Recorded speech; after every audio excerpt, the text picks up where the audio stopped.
அனைவருக்கும் வணக்கம். இன்று வகுப்பில் 8ஆம் வகுப்பு பொது தமிழிலிருந்து இயல் 1 முதல் 5 வரை நம்ம போன கிளாஸில் வகுப்பு எடுத்தோம். அதுக்கான தேர்வு நம்ம இப்போ பார்க்க போகிறோம். வைப்பு என்பதன் பொருள். இப்போ நம்ம ஏதாவது ஒரு பொருளை வைக்கிறோம் அப்படின்னா எங்கே வைப்போம்? கடலில் எடுத்துகிட்டு போய் வைப்போமானா கண்டிப்பாக கிடையாது.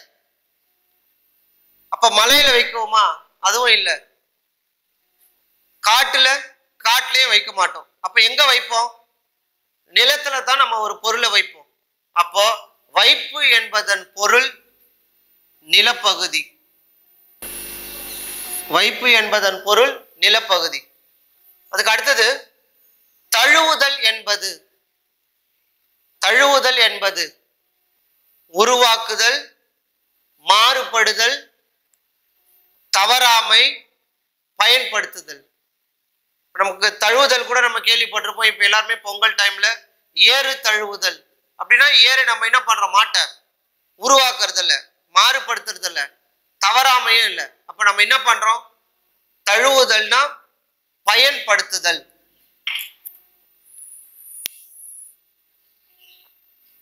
இவற்றுள் எவை தொல்காப்பிய சொல் அதிகாரத்தில் உள்ள இயல்?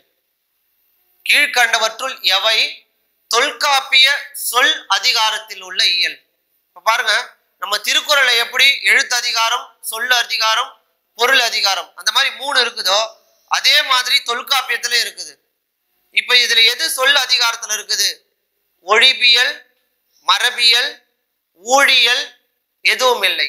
ஆப்ஷன் கண்டுபிடிங்க பார்க்கலாம். எல்லாருமே என்ன பண்ணிருப்பானா ஆப்ஷன் பி மரபியலை எடுத்திருப்பீங்க. எதனால் அப்படின்னா தொல்காப்பிய சொல் அதிகாரத்தில் எழுத்து அதிகாரம், சொல் அதிகாரம், பொருள் அதிகாரம். இந்த தொல்காப்பிய பொருள் அதிகாரத்துல தான் மரபியல் இருக்குது.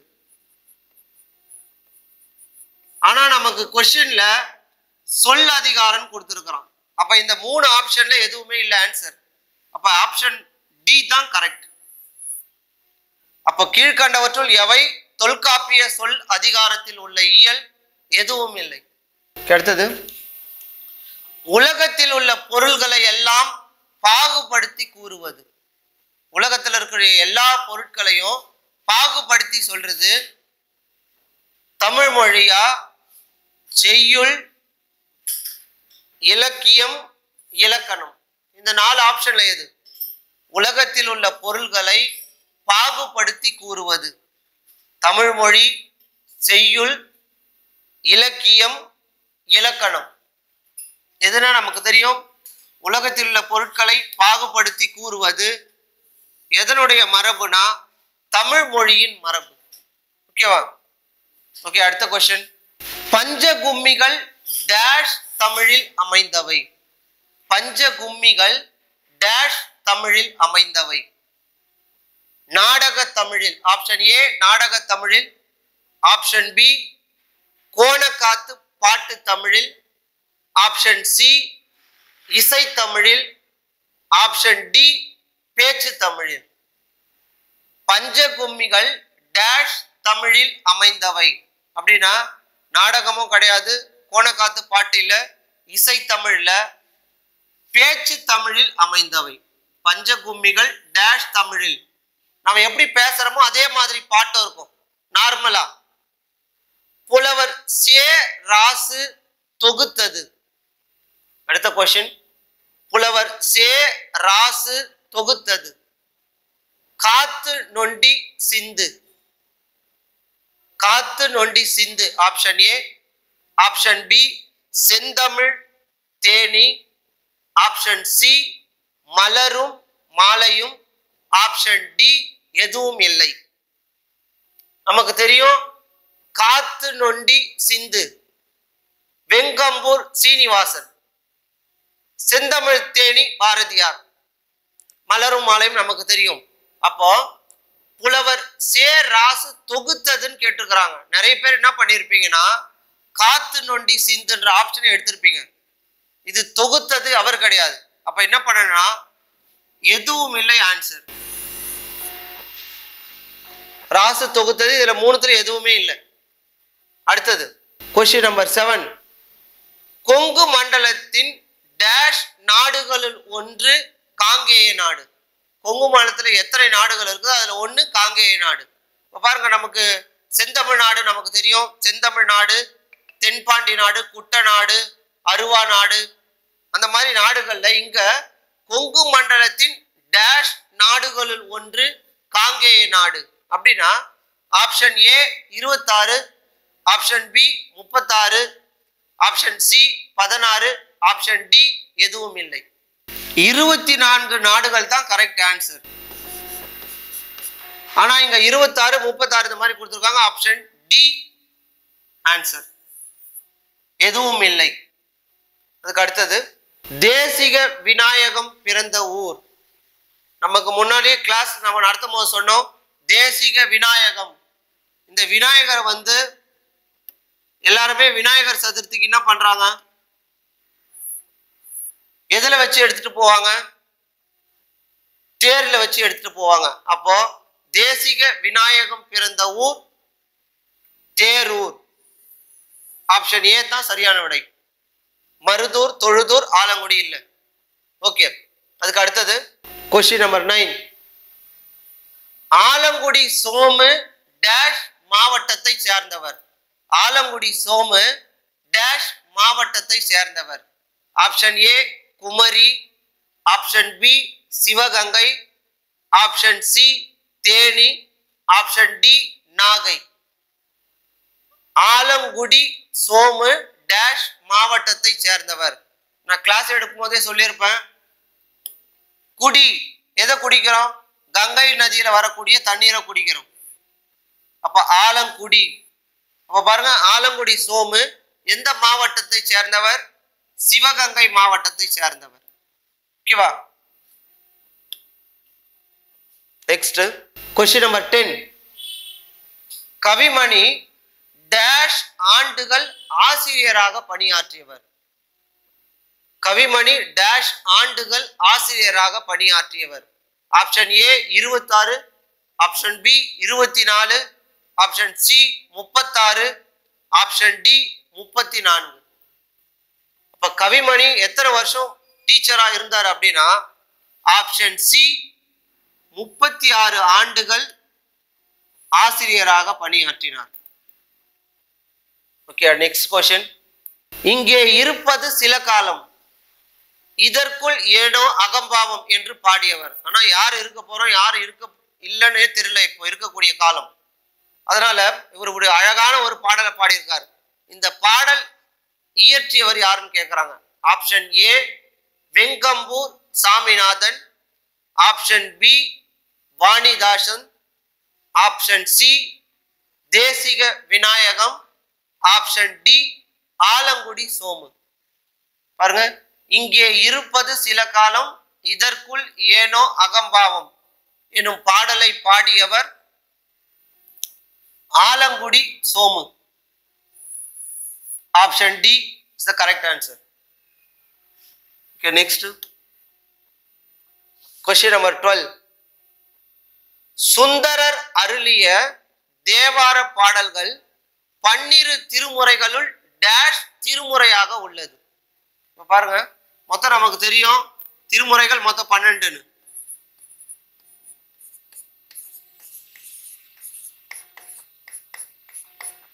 இந்த 12 திருமுறைகள்ல சுந்தரர் அருளிய தேவாரம். இந்த தேவாரம்னாவே நமக்கு 3 பேர் ஞாபகம் வந்துடும்.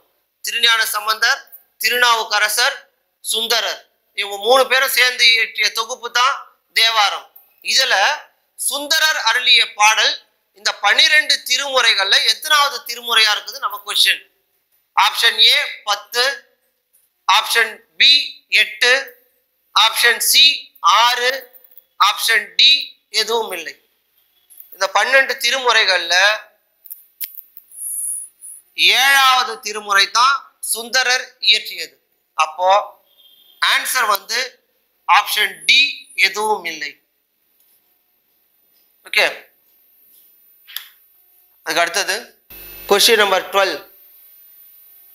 கதர் பிறந்த கதையின் ஆசிரியர். கதர் பிறந்த கதையின் ஆசிரியர் நமக்கு தெரியும் பாரதிதாசன். எல்லா நூல்களும் தெரியும். இருண்ட வீடு, குடும்ப விளக்கு, அழகின் சிரிப்பு, எதிர்பாராத மொத்தம், இந்த மாதிரி நிறைய நூல்கள் பாரதிதாசன். அப்போ பாரதிதாசனுடைய நூல் இல்லை, கதர் பிறந்த கதையின் ஆசிரியர் அது இல்லை. அதுக்கு அடுத்தது வாணிதாசன். வாணிதாசன் இயற்றிய நூல்கள் தமிழச்சி, கொடிமுல்லை, எழிலோவியம், குழந்தை இலக்கியம், இது எல்லாமே வாணிதாசன் இயற்றிய நூல்கள். அப்போ வாணிதாசனும் இல்லை, பாரதிதாசன் இல்லை, வாணிதாசனும் இல்லை, பாரதியார் பாப்பா பாட்டு, கண்ணன் பாட்டு, குயில் பாட்டு, இந்த மாதிரி நிறைய நூல்கள் நமக்கு தெரியும். அதுக்கு அடுத்தது ஒரே ஒரு ஆப்ஷன் கவிமணி. கதர் பிறந்த கதையின் ஆசிரியர் கவிமணி. நான் முன்னாடி கிளாஸ் நடத்தும் போது சொன்ன உமர், உமர் என்ற பொண்ணு கதர் ஆடையை உடுத்திக்கின்னு, அதாவது திருமணம் நடக்கும் போது நமக்கு அந்த கூரப்படவை கட்டும்ல, உமர் என்ற ஒரு பொண்ணு கதர் ஆடை கூரப்படவை உடுத்திக்கின்னு ஒரு சிறந்த மருமகளா கையில ஜோதியோட விளக்கோட மாலையும் கையுமா போவாங்கன்னு சொல்லுவோம். மாலை அந்த கையில வந்து ஒரு பூச்செண்டு எடுத்துட்டு போவோம்ல, அப்ப மலர், மலரும் மாலை. அப்ப பாருங்க, கவிமணி எழுதிய பாடல்கள் உமர் கய்யாம் பாடல்கள், கதர் பிறந்த கதை, மருமக்கள் வழி மான்மியம், ஆசிய ஜோதி, மலரும் மாலையும். அப்ப இந்த 5 நூல்களை ஒரு நூல் கொடுத்திருக்காங்க. அப்ப கதர் பிறந்த கதையின் ஆசிரியர் ஆப்ஷன் டி கவிமணி. ஓகே, அதுக்கு அடுத்தது 10 பாடல்களை கொண்டது. 10 பாடல்களை கொண்டது ஆப்ஷன் ஏ தொகுப்பு. நான் ஒரு ஆப்ஷனை படிக்கும் பொழுது நீங்க ஆன்சர் நீங்க டிக் பண்ணி வச்சுக்கணும். அதுக்காகத்தான் நான் ஆப்ஷன் ஒன்று நான் படிச்சுட்டு வரேன். அதுக்காக ஒரு 2 செகண்ட் டைம் கொடுக்குறேன். நான் 10 பாடல்களை கொண்டது தொகுப்பு. ஆப்ஷன் பி சருக்கம், ஆப்ஷன் சி பதிகம், ஆப்ஷன் டி கேதாரம். பாருங்க, 10 பாடல்களை கொண்டது ஆப்ஷன் சி பதிகம். அதுக்கு அடுத்தது நீதிநெறி விளக்கம் டேஷ் வெண்பாக்களை கொண்டது. நீதிநெறி விளக்கம் டேஷ் வெண்பாக்களை கொண்டது. Option A 102, option B 104, option C 106, option D எதுவும் இல்லை. நீதிநெறி விளக்கம் டேஷ் வெண்பாக்களை கொண்டது. 102 வெண்பாக்களை கொண்டது. ஆப்ஷன் ஏ 102 வெண்பாக்களை கொண்டது. Okay, next question number 16. தே கூட்டல் ஆரம் என்பது இனிய இசை பொருந்திய பாடல். தே கூட்டல் ஆரம் நமக்கு தெரியும். தேவாரத்தை நம்ம 2 மெத்தட்ல நம்ம பிரிக்கலாம். ஒன்னு தே கூட்டல் ஆரம், இன்னொன்னு தே கூட்டல் வாரம். அப்போ ஃபர்ஸ்ட் பாருங்க, தே கூட்டல் ஆரம் என்பது இனிய இசை பொருந்திய பாடல். தே கூட்டல் வாரம் என்பது இறைவனுக்கு சூட்டும் மாலை அப்படின்னு கொடுத்துருக்காங்க ஆப்ஷன். இதுல எதுன்னு கரெக்ட்னு பார்க்கணும். ஆப்ஷன் ஏ பாருங்க, 1, 2 இரண்டும் சரின்னு கொடுத்துருக்காங்க. ஆப்ஷன் பி 1, 2 இரண்டும் தவறுன்னு கொடுத்துருக்காங்க. ஆப்ஷன் சி 1 சரி 2 தவறு. ஆப்ஷன் டி 2 தவறு 2 சரின்னு கொடுத்துருக்காங்க. அப்ப பாருங்க, இதுல எது நமக்கு சரியான பதில் அப்படின்னா பாருங்க, ஃபர்ஸ்ட் தே கூட்டல் ஆரம்னா நமக்கு மீனிங் தெரியணும். ஆரம் நான் முன்னாடியே சொல்லியிருக்கேன். இந்த ஆரம் எங்க போடுறோம்? நம்ம கழுத்துல நம்ம போடுறோம். ஆரம்னா நமக்கு செயின் மாதிரி ஞாபகம் வச்சுங்க. அப்ப இது மாதிரி வேற என்ன போடுறோம்? மாலை போடுறோம். அப்ப பாருங்க, இந்த ஒண்ணுத்திலேயே நமக்கு ஆன்சர் தெரிஞ்சு போச்சு. அப்ப தே கூட்டல் ஆரம்னா அங்க நமக்கு மாலைன்னு வரணும். அப்ப இறைவனுக்கு சூட்டும் மாலைன்னு வந்திருக்கணும். இப்ப தே கூட்டல் வாரம். இப்ப பாருங்க வாரம், நான் கிளாஸ் எடுக்கும் போதே சொல்லியிருப்பேன், வாரம் வாரம் நம்ம என்ன பண்ணுவோம், முன்னெல்லாம் ஒளியும் ஒளியும் பார்ப்போம், இசை நிகழ்ச்சி பாட்டு வாரம் வாரம் பார்ப்போம். அப்ப தே கூட்டல் வாரம் என்பது இசை பொருந்திய பாடல் அர்த்தம். அப்போ ரெண்டு ஆப்ஷனுமே மாறி மாறி வந்திருக்கு. அப்ப தே கூட்டல் ஆரம் என்பது இறைவனுக்கு சூட்டும் மாலை, தே கூட்டல் வாரம் என்பது இனிய இசை பொருந்திய பாடல் அர்த்தம். அப்ப இந்த ரெண்டு ஆப்ஷனுமே தவறு. அப்போ ஆப்ஷன் பி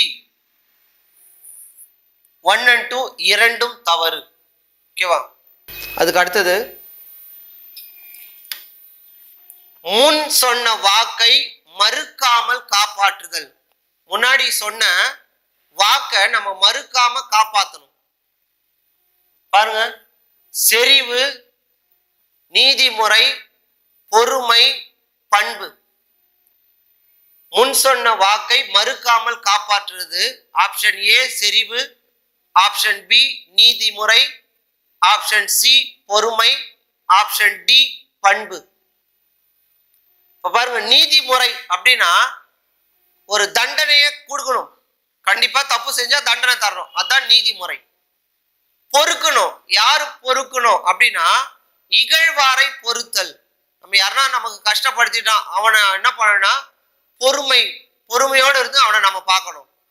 பண்பு, அறிவில் சிறந்தவர்களுடைய வழியில நடக்கிறது தான் நமக்கு பண்புன்னு சொல்லுது.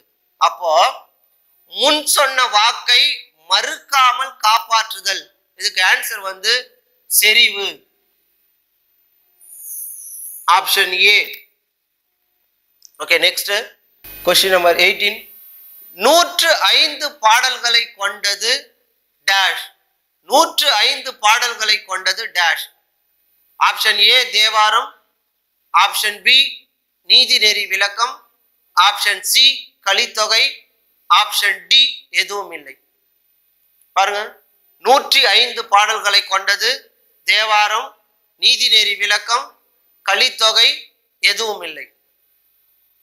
ஓகே, இப்ப இந்த டெஸ்ட் எழுதுறவங்கள நிறைய பேர் என்ன பண்ணிருப்பீங்கன்னா நீதிநெறி விளக்கம்ன்ற ஆப்ஷனும் எடுத்திருப்பீங்க.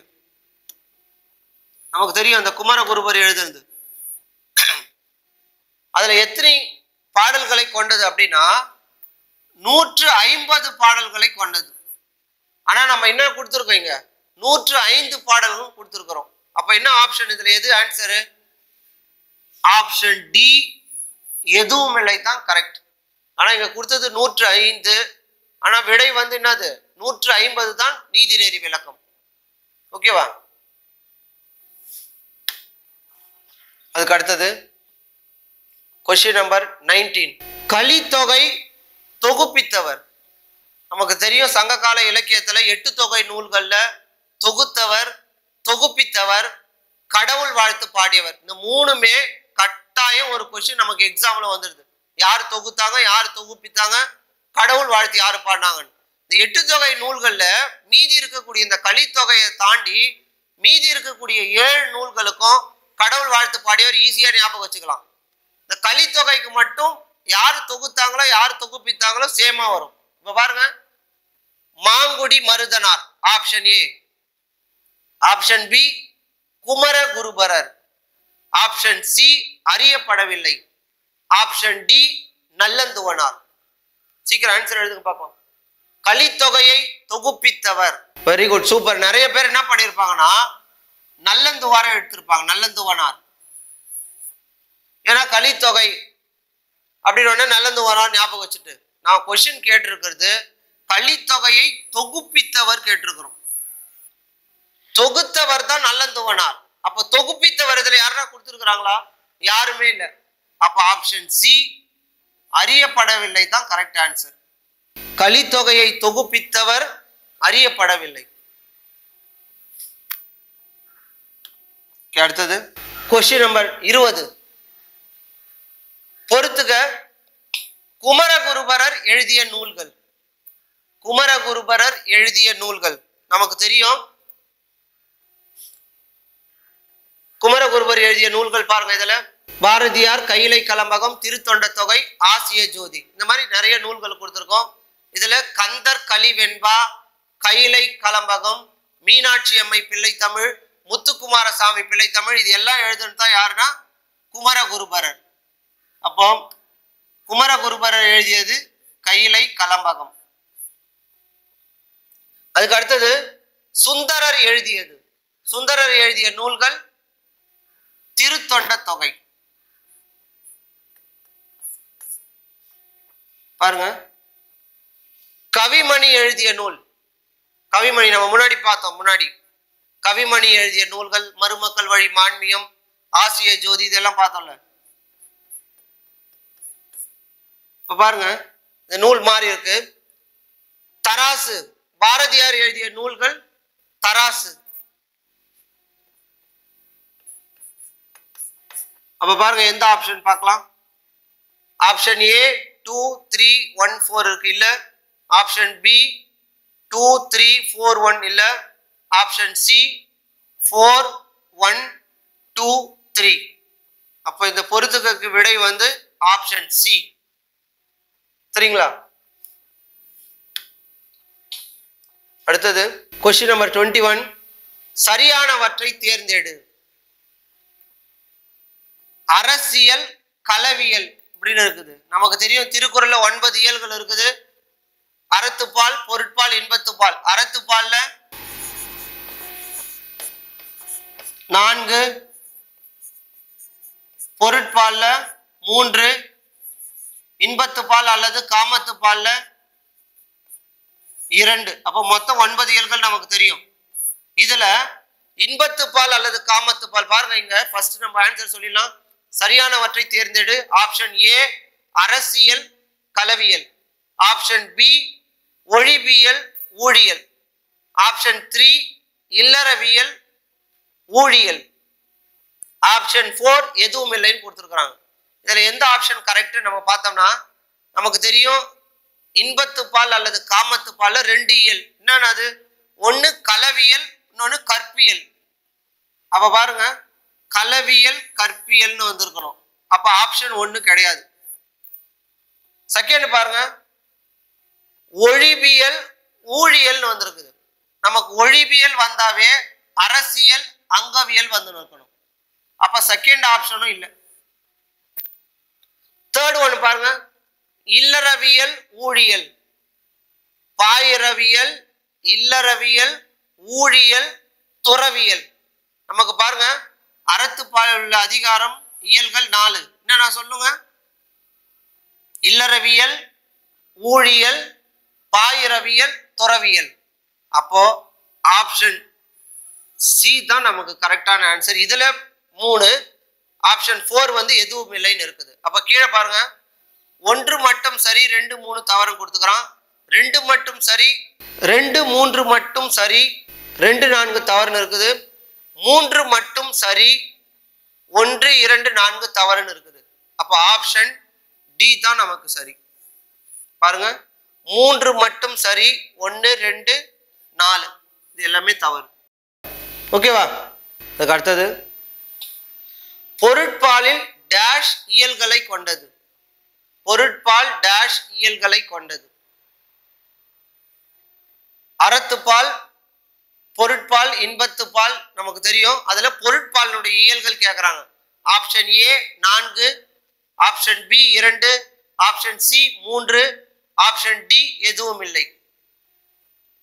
பொருட்பால்ல எத்தனை இயல்கள்னா 3 இயல்களை கொண்டது. Option C correct.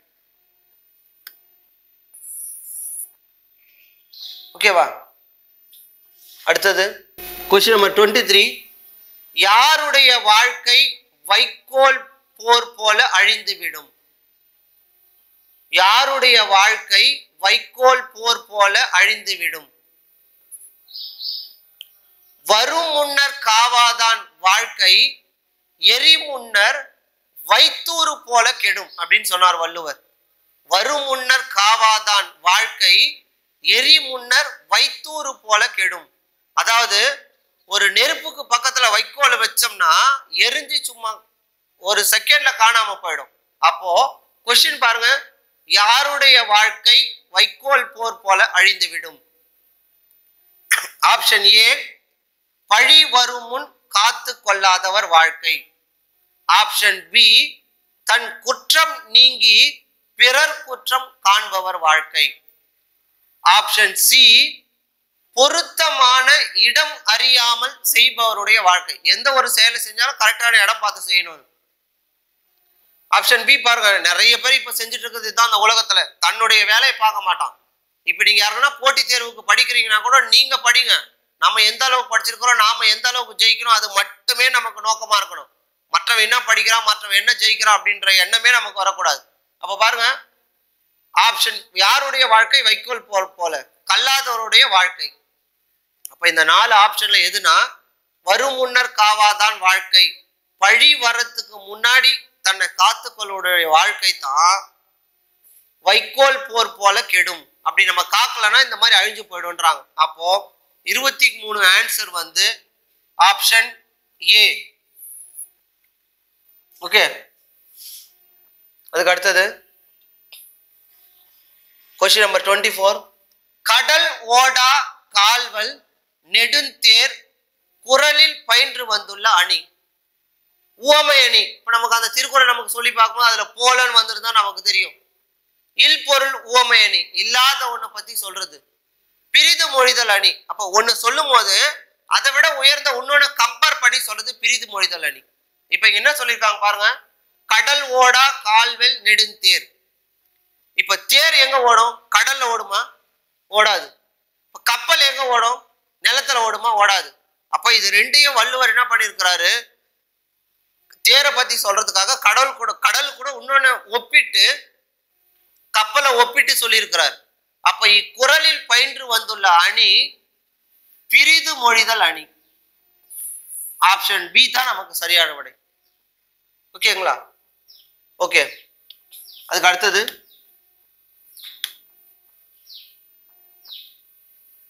25th question, இதோட லாஸ்ட் கொஸ்டின். வாதங்களின் அடிப்படையில் சமய கருத்துக்களை கூறுவது. ரெண்டு பேருமே வாதம் செய்யற மாதிரி இருக்குமா இந்த நூல்? அந்த மாதிரி கருத்துக்களை சொல்லக்கூடிய நூல் எதுனா Neethi Neri Vilakkam. Option A. Option B Thirukkural. Option C Neelakesi. Option D எதுவும் இல்லை. பாருங்க, வாதங்களின் அடிப்படையில் சமய கருத்துக்களை கூறும் நூல் நீலகேசி. ஓகேவா? ஓகே, இவ்வளவு நேரம் வினாக்களின் மூலமாக என்னோடு வாதங்களை புரிந்த அனைத்து மாணவ செல்வங்களுக்கும் என்னுடைய வணக்கத்தை தெரிவித்துக் கொள்கிறேன். நன்றி, வணக்கம்.